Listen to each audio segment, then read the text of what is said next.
अस्सलाम वालेकुम students, class 6 general science unit number 5 में आज हम पढ़ेंगे जो एटम्स, मॉलिक्यूल्स एंड कंपाउंड्स के बारे में। फर्स्ट ऑफ ऑल बच्चों, एटम्स किसे कहते हैं? Atoms is the smallest particle of matter is called a atom. Atoms को पहले के साइंटिस्ट कहते थे कि इनडिविजिबल है, यानी कि इसको मज़ीद डिवाइड नहीं किया जा सकता है, छोटा सा पार्टिकल है। लेकिन बाद में साइंटिस्ट ने इसको प्रूव कर दिया कि डिविजिबल है, मतलब इसको डिवाइड कर सकते हैं। कैसे? जब इन्होंने डिस्कवर किया इलेक्ट्रॉन को, प्रोटॉन को और न्यूट्रॉन को। जॉन डॉल्टन एक साइंटिस्ट था जिसने एटम की डिस्कवरी में एक रोल प्ले किया। उसके बाद इन्होंने डिस्कवर किया मॉडर्न साइंस ने कि इलेक्ट्रॉन, प्रोटॉन, न्यूट्रॉन इसके अंदर पाए जाते हैं। और हाँ, इसके साथ साथ प्रोटॉन, न्यूट्रॉन के अलावा इसको मज़ीद डिवाइड करते हैं, तो उसको कहते हैं फोटॉन्स। मॉडर्न फिज़िक्स होती है जिसके अंदर हम फोटॉन्स के बारे में स्टडी करते हैं। अच्छा, ये प्रोटॉन्स और न्यूट्रॉन्स किसके अंदर होता है? न्यूक्लियस के अंदर, इसको कहते हैं न्यूक्लियस। और बाहर क्या होते हैं? ये शेल है। शेल में क्या होता है? इलेक्ट्रॉन रिवॉल्व कर रहे होते हैं। ये क्या है? इलेक्ट्रॉन है जो शेल के अंदर रिवॉल्व कर रहे हैं, मतलब घूम रहे हैं इसके ऊपर, इसके अंदर। इलेक्ट्रॉन सबसे लाइट पार्टिकल्स होता है। प्रोटॉन और न्यूट्रॉन मैसिव है, मतलब कि प्रोटॉन और न्यूट्रॉन का मैस क्या है? ज़्यादा है। इलेक्ट्रॉन का इसमें मैस कम होता है। एलिमेंट्स किसे कहते हैं बच्चों? Same kinds of matters of atoms is called a elements. ऐसे एलिमेंट्स जिसके अंदर सारे एटम क्या हो? सेम काइंड्स हो, एक ही तरह के होते हैं, उसको हम क्या कहते हैं? उसको हम कहते हैं एलिमेंट्स। ओके, 109 एलिमेंट्स वैसे पाए जाते हैं, जिसमें से 92 एलिमेंट्स ऐसे हैं जो नेचुरली एलिमेंट्स, जैसे कार्बन, हाइड्रोजन, ऑक्सीजन वगैरह। ये कौन से हैं? नेचुरली फाउंड एलिमेंट्स हैं।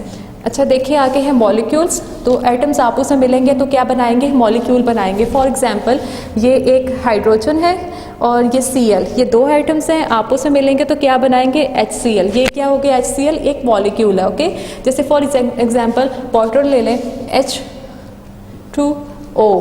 अब ये कितने मॉलिक्यूल्स हैं? 3 एटम्स हैं, 2 हाइड्रोजन के और एक क्या है? ऑक्सीजन का। तो कितने हो गए? 3 हो गए इसमें एटम्स, और ये क्या बना? मॉलिक्यूल्स। यानी कि जब एटम कंबाइंड होंगे तो क्या बनेगा? मॉलिक्यूल। मॉलिक्यूल्स भी डिफरेंट काइंड के होते हैं, डायटोमिक, ट्राइएटोमिक, होमोएटोमिक और हेटेरोएटोमिक। डायटोमिक में ऐसे मॉलिक्यूल जिसके अंदर 2 एटम्स होते हैं, उसको कहते हैं डाई वाला। और ट्राई में 3 एटम्स होते हैं। होमो में ऐसे एलिमेंट्स होते हैं जो सेम हो, मतलब same kinds of atoms are called a homoatomic. और हेटेरोएटोमिक में कौन से होते हैं? डिफरेंट, मतलब सारे एटम्स इसमें क्या होंगे? डिफरेंट होंगे। होमोएटोमिक मतलब Cl2 की एग्जांपल ले लें। Cl2 में क्या है? क्लोरीन और क्लोरीन सेम है।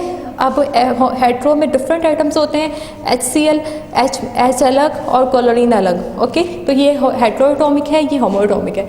नेक्स्ट देखिए सिंबल्स। साइंटिस्ट क्या करते हैं बच्चों?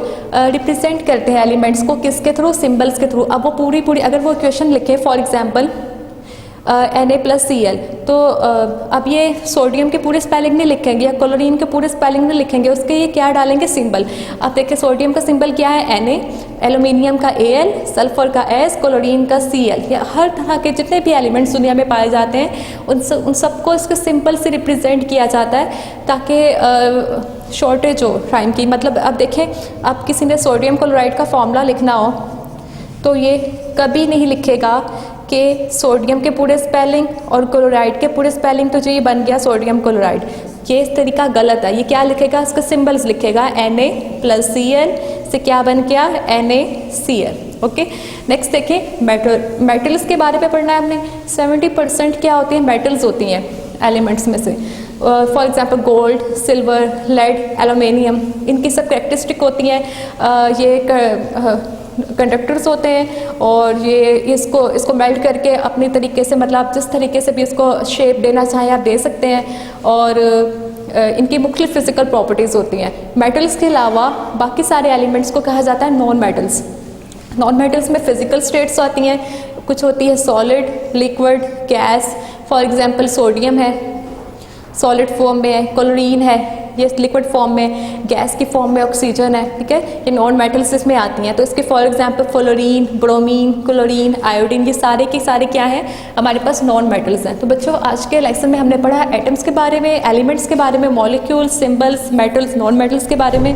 नेक्स्ट हम न्यू लेक्चर रेडी करेंगे। अल्लाह हाफ़िज़।